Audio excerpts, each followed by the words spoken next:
శ్రీమాత్రే నమః. శివాయ గురవే నమః. నమస్కారం అండి అందరికీ. ఈరోజు మనము లలితా సహస్రనామం చదివితే ఫలితం ఇస్తుంది, కానీ అర్థం చేసుకొని పఠిస్తే జీవితాన్నే మారుస్తుంది. ఈరోజు వీడియోలో మనము ఈ స్తోత్రాన్ని ఎవరికి ఉపదేశించారు, పూర్వ పీఠికలో ఏముంది, అసలు న్యాసం ఎందుకు చేయాలి, బీజాశక్తి కీలక మంత్రాలు అంటే ఏమిటి, ఈ దివ్య రహస్యాలను మనము శాస్త్ర ఆధారంగా తెలుసుకుందాము. ఈ వీడియోని చివరి వరకు శ్రద్ధగా వింటే లలితా సహస్రనామ పఠనము ఒక సాధనగా ఎలా మారుతుందో స్పష్టమైన అవగాహన మనకి కలుగుతుంది. చాలామంది వీడియోని చూస్తున్నారు, కానీ ఒక చిన్న లైక్ చేయండి, మీ అభిప్రాయాన్ని కూడా కామెంట్ చేయండి. మన ఛానల్ని ఎవరైనా కొత్తగా చూసేవాళ్ళు ఉంటే కనుక ఛానల్ని సబ్స్క్రైబ్ చేసుకోండి.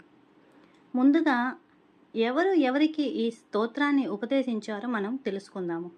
బ్రహ్మాండ పురాణంలో 36వ అధ్యాయమైన లలితోపాఖ్యానంలో లలితా సహస్రనామ స్తోత్రం ఉంది. ఇందులో లలితాదేవిని సకల శక్తి స్వరూపిణిగా, సృష్టి స్థితి లయాధికారినిగా వర్ణించారు. శ్రీ మహావిష్ణువు అవతారమైన హయగ్రీవ స్వామి అగస్త్య మహర్షి కోరిక మేరకు ఈ లలితా సహస్రనామ స్తోత్రాన్ని ఉపదేశించారు.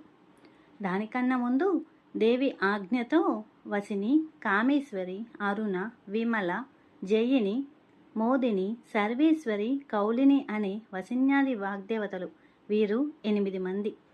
వీరు దేవి ఆజ్ఞతో అంటే ఆ లలితమ్మ ఆజ్ఞతో ఈ 1000 నామాలను రచించారు. అంటే ముందుగా ఈ 8 మంది దేవి ఆజ్ఞతోనే మనకు ఈ 1000 నామాలను, సహస్రనామాన్ని మనకి రచించారన్నమాట. మొట్టమొదటిసారిగా లలితాదేవి సమక్షంలో సకల దేవతల మధ్య ఈ స్తోత్రం పఠించడం జరిగింది.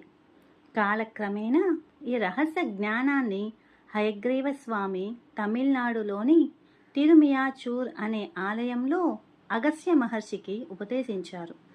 ఈ ఉపదేశాన్ని మహర్షి వేదవ్యాసుడు బ్రహ్మాండ పురాణంలో నిక్షిప్తం చేశారు. ఇది అండి ఎవరికి ఈ స్తోత్రాన్ని ఉపదేశించారు, వారి పరంపర. ఇప్పుడు మనము పూర్వపీఠికలో ఏముంది తెలుసుకుందాము.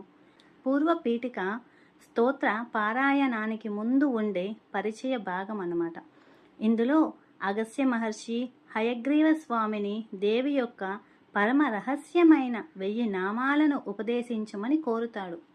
అమ్మ ఆజ్ఞతో వసిన్యాది వాగ్దేవతలు ఈ స్తోత్రాన్ని ఎలా రచించారో, దీనిని రహస్యంగా ఎందుకు ఉంచాలో హయగ్రీవ స్వామి వారు వివరిస్తారు. ఇక్కడే మంత్రశాస్త్ర వివరాలు వస్తాయి. అంటే ఈ స్తోత్రంకి ఋషి ఎవరు? వసిన్యాది వాగ్దేవతలు, వీళ్ళు ఋషి. మనకి ఏ ఛందస్సులో ఉంది? అనుష్టుప్ ఛందస్సులో. అధిదేవత ఎవరు? లలిత పరాభట్టారిక. ఇవి ఇప్పుడు కరన్యాసము, అంగన్యాసాలు అంటే ఏమిటో తెలుసుకుందాం. న్యాసం అంటే సంస్కృతంలో స్థాపించడము లేదా ఉంచడము అని అర్థం వస్తుంది. పారాయణం చేసే ముందు దైవిక శక్తిని మన శరీరంలోకి వివిధ భాగాలలో ఆవహింపచేసి మనల్ని మనం పవిత్రం చేసుకోవడమే న్యాసం యొక్క ముఖ్య ఉద్దేశం. కరన్యాసం అంటే చేతి వేళ్ళు మరియు ఇంకా అరిచేతులలో బీజాక్షరాలను జపిస్తూ దైవిక శక్తిని స్థాపించే ఒక ప్రక్రియ. దీని ప్రయోజనం ఏంటి? మన చేతులు పవిత్రమవుతాయి, పూజా కర్మలు ఫలిస్తాయి అనేసని. అంగన్యాసం అంటే దీనినే షడంగన్యాసం అని కూడా అంటారు. హృదయము, శిరస్సు, శిఖ, కవచము, నేత్రము, అస్త్రము అనే 6 భాగాలలో దైవశక్తిని నిక్షేపించడం అంటే దైవశక్తిని స్థాపించుకోవడం.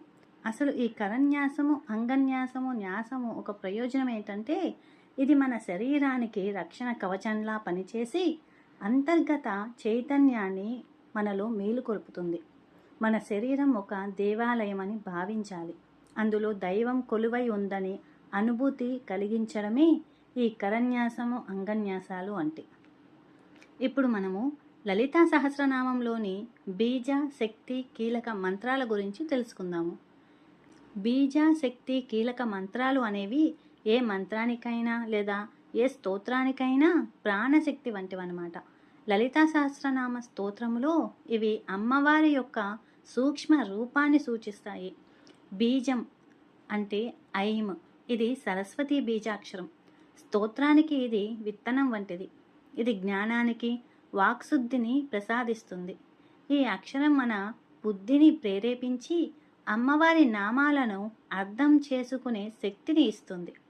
ఇంకా శక్తి అంటే పవర్, క్లీం, ఇది కామరాజ బీజాక్షరం. ఇది స్తోత్రం యొక్క శక్తి అన్నమాట. క్లీం అనేది స్తోత్రం యొక్క శక్తి. ఇది సాధకుడికి ఆకర్షణ శక్తిని, మనశ్శాంతిని, ఇంకా కోరికలు నెరవేర్చడాన్ని అందిస్తుంది. అమ్మవారి అనుగ్రహం మనపై ప్రసరించేలా చేసే శక్తి ఇదే. ఇంకా కీలకం అంటే సౌహ్.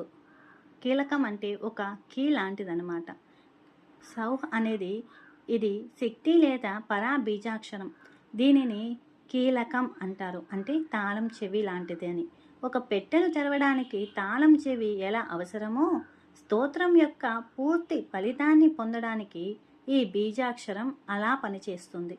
ఇది ముక్తిని అంటే మోక్షాన్ని ప్రసాదించే అక్షరం. ఈ మంత్రశాస్త్రం ప్రకారము ఈ మూడింటిని స్మరించడం వల్ల మనసు ఏకాగ్రత చెంది స్తోత్ర పారాయణములో కలిగే అడ్డంకులు తొలగిపోతాయి. లలితా సహస్రనామ పూర్వ పీఠికలో వీటిని ఐం బీజం, క్లీం శక్తి, సౌహ్ కీలకం అని పేర్కొంటారు. ఇప్పుడు మనము లలితా సహస్రనామంలో ముఖ్యంగా పారాయణం చేయవలసిన భాగం ఏంటో తెలుసుకుందాము. లలితా సహస్రనామ పారాయణంలో ప్రధానంగా స్తోత్ర భాగం అంటే మధ్య భాగం పారాయణం చేస్తారు. అయితే పూర్తి ఫలితం కోసం సంప్రదాయబద్ధంగా 3 భాగాలుగా పఠించడం విశేషం. అంటే పూర్వపీఠిక, ఇందులో అగస్య హయగ్రీవ సంవాదము, న్యాసాలు మరియు ధ్యాన శ్లోకాలు ఉంటాయి. పారాయణకు పీఠికగా చదువుతారు, అంటే ఒక ఇంట్రడక్షన్ లాగా. ఇంకా స్తోత్ర భాగం ప్రధానం. శ్రీమాత శ్రీ మహారాజ్ఞి అని ప్రారంభమై లలితాంబిక అనే నామంతో ముగిసే 1000 నామాలు. నిజానికి పారాయణం అంటే ఈ 1000 నామాలు పఠించడమే. ఇంకా ఉత్తర పీఠిక గురించి అంటే ఫలశ్రుతి గురించి. స్తోత్ర పారాయణము చివరిలో ఉంటుంది. అంటే దీనిని పఠించడం వల్ల కలిగే ఫలితాలు, ఈ స్తోత్ర విశిష్టత ఇందులో ఉంటాయన్నమాట. సాధారణంగా అనుసరించే పద్ధతి, మీరు ప్రతిరోజు పారాయణం చెయ్యాలనుకుంటే ముందుగా న్యాసము ఇంకా ధ్యాన శ్లోకాలు అంటే ముఖ్యంగా సింధూరారుణ విగ్రహం లేదా అరుణాం కరుణాం చదివి ఆపై 1000 నామాలు పఠించి చివరిలో ఫలశ్రుతి చదవడం. ఇది పరిపూర్ణ పద్ధతి.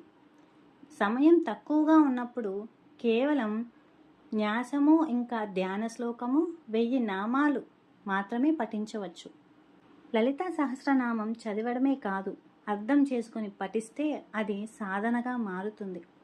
వచ్చే వీడియోలో మనము ఉత్తర పీఠిక అంటే ఫలశ్రుతిలో ఏముంది చెప్పుకుందాము.